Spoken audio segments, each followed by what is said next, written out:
সময়কাল ছিল 1974 সাল, বাংলাদেশের ইতিহাসে দুঃসময়ের একটা বছর।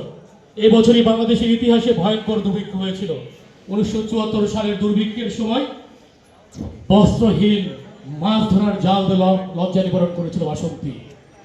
নরবরে অর্থনীতি একের পর এক সামরিক অভ্যুত্থানের টানে ঠিক দেশ টালমাটাল, ঠিক এমন অবস্থায় আবির্ভূত হলো সিপাহী সৈনিক জনতার কাঁধে ভর করে এই বাংলাদেশের সূর্য সন্তান, বাংলাদেশের রাখাল রাজা, বাংলাদেশের প্রথম রাষ্ট্রপতি শহীদ প্রেসিডেন্ট জিয়াউর রহমান উনি এসে ঘোষণা করলেন আধুনিক বাংলাদেশ।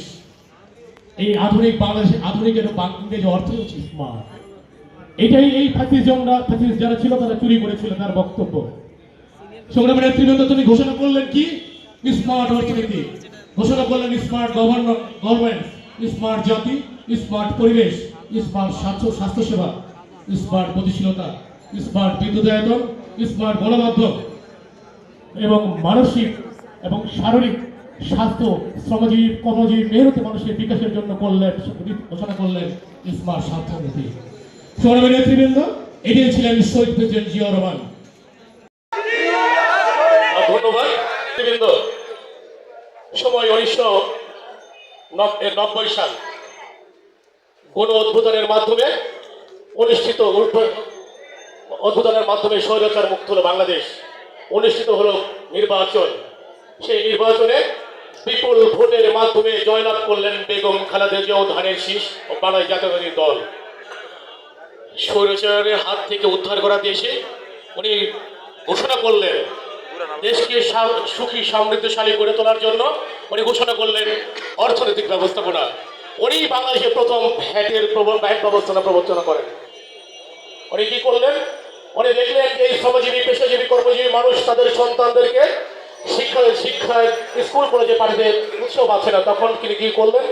খাদ্যের বিনিময়ে শিক্ষা কার্যক্রম উনি শুরু করলেন বাংলাদেশে। এরপরে কি করলেন?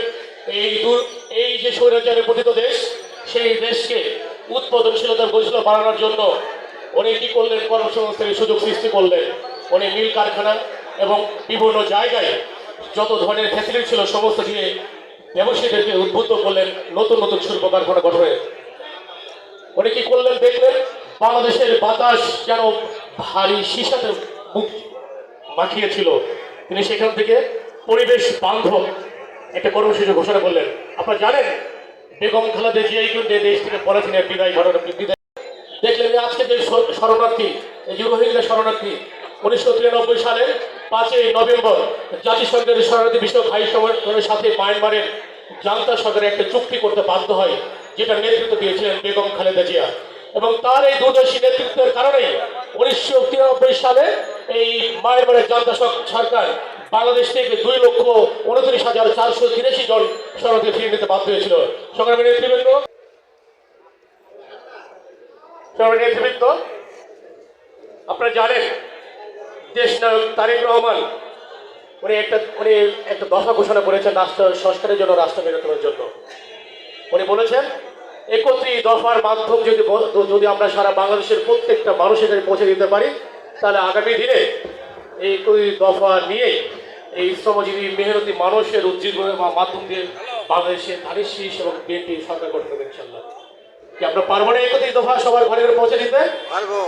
নেতৃবৃন্দ, এই মুহূর্তে আপনাদের সামনে বক্তব্য নিয়ে আসছেন আজকের সভার প্রধান অতিথি, বাংলাদেশ জাতীয় দল বিএনপির 3 বারের প্রধানমন্ত্রী, বাংলাদেশ জাতীয় দলের চেয়ারপারসন, দেশ নেত্রী বেগম খালেদা জিয়ার বিশেষ সহকারী এবং বাংলাদেশ জাতীয়তাবাদী দল শ্রমিক দলের প্রধান সমন্বয়কারী এবং বাংলাদেশের শ্রমজীবী মানুষের আশা আকাঙ্ক্ষার এবং পথ প্রদর্শক জনাব অ্যাডভোকেট শামসুর রহমান শিমুল বিশ্বাস আপনাদের সঙ্গে বক্তব্য